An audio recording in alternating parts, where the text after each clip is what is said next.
Good day, everybody, and welcome to another edition of the Military and Foreign Affairs Network. I'm your host, the voice of reason. As you can see on our map in today's episode, we have the Pentagon, one of the largest, if not the largest, buildings on the planet Earth, headquarters of the U.S. Department of Defense. And today we're going to have a look at some new policies by the Pentagon, by the Department of Defense, in relation to extremists in the U.S. military. So I guess the question is why is this happening? Why is the current administration forcing the DoD to have a look at so-called extremists inside of the United States military? Obviously, military formations in the past, both in the United States and other countries as well, tend to lean towards the right, center right to right, and on the conservative side of the spectrum in terms of the body politic. Now, granted, in the United States, that is really placed in check in terms of any sort of political motivations that occur inside of the military. So again, it's something that at least inside of the United States, even prior to the current policies that are now being implemented by the Biden administration, by this more leftist, progressive, socialistic form of government that now controls the country for this period of time. Obviously, there are reasons why they, meaning they, the Biden administration, are indeed doing this. And we're going to have a look at this and is this healthy? Is this something that is reasonable, is rational, and could it lead to something else? So the first question that I have to ask is what is extremism? One person's extremism could be another person's body politic. And obviously, if we look at it closely in terms of the intent of this current administration, and when we talk about extremism, we're looking at extremists in terms of possibly white supremacy. Is the KKK, is that considered an extremist group? Is the Aryan Brotherhood, is that considered an extremist group? Well, obviously, depending on where you set on the body politic, obviously you would say yes, absolutely. Now, with that being said, is the ELF, the Earth Liberation Front, an extremist group?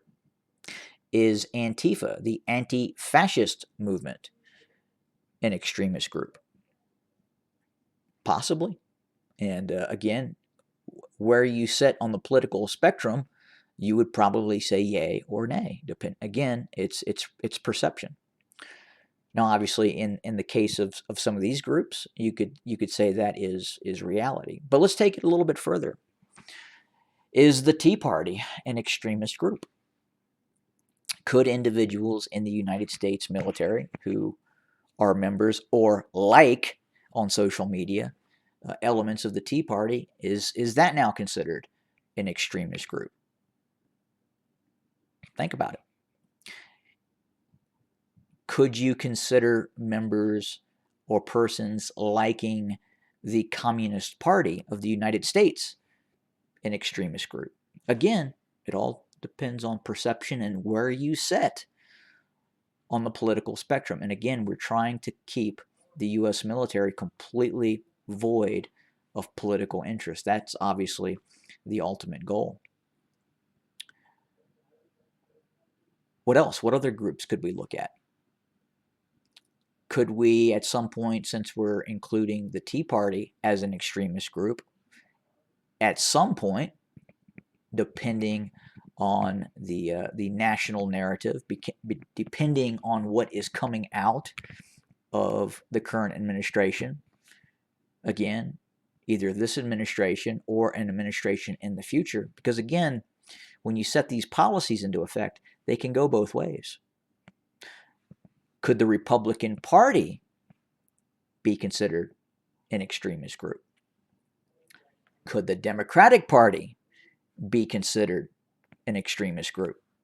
Again, you have to be very, very careful on the policies that you implement, because you don't know where in 5 years and 10 years these policies that then set precedents, can indeed take you.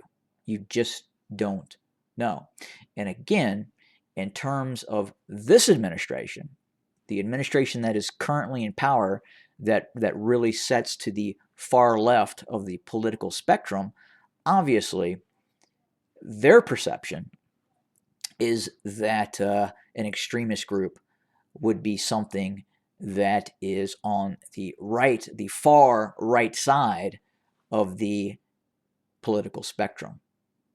And again, not taking into consideration the fact that you could have individuals in the military quite literally supporting groups such as the Earth Liberation Front. And again, if you're not familiar with some of these groups, they condone the burning down of suburban homes in the protection of environmentalism. The Antifa movement, a very violent group that tends to look a lot like actual fascists themselves, given the black uniforms, the symbology that is utilized, and then obviously the Communist Party of the United States. Again, if we look at communism, communism has inherently not had a great track record of democracy.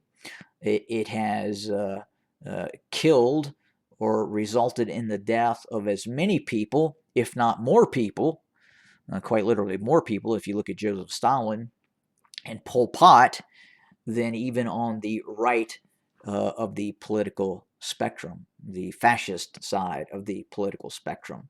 But again, because this current government sits on the far left of the political spectrum, does it include communism, which again would be fundamentally looking to change the Constitution and remove the Constitution, again looking more towards a committee type of governance, as opposed to true democracy and a constitution. So again, the whole concept of extremism is to prevent a group that is looking to overthrow the Constitution, overthrow the government, right?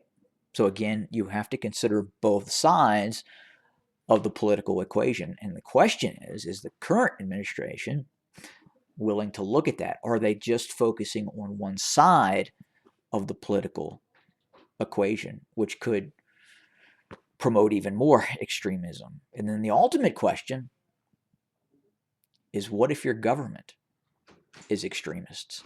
Have a good day, everybody.